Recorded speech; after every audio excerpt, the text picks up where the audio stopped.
Hello friends, welcome to my channel. আজকে বানিয়ে দেখাবো চিংড়ি দিয়ে চাউমিনের রেসিপি। তার জন্য প্রথমে চিংড়ি মাছগুলো ভালো করে ছাড়িয়ে নুন হলুদ মাখিয়ে রেখে দিতে হবে। তারপর কড়াইতে কুচানো বিনস, কুচি করে রাখা গাজর, একটুখানি সবজিগুলো ভেজে নিয়েছি অল্প নুন দিয়ে।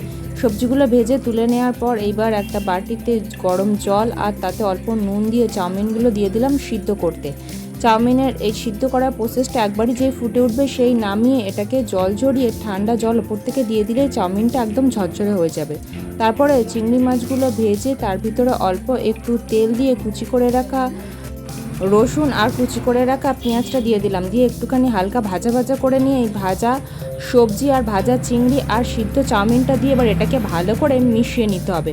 সমস্তটা ভালো করে মিশিয়ে নেওয়ার পর এইবার এর ভিতরে দিয়ে দেওয়া হলো অল্প একটু সোয়া সসটা দেওয়ার পর তার সাথে অল্প একটু নুন আর একটুখানি টমেটোর কেচাপ মিশিয়ে এবার এটাকে প্লেটে তুলে সার্ভ করে দিলাম।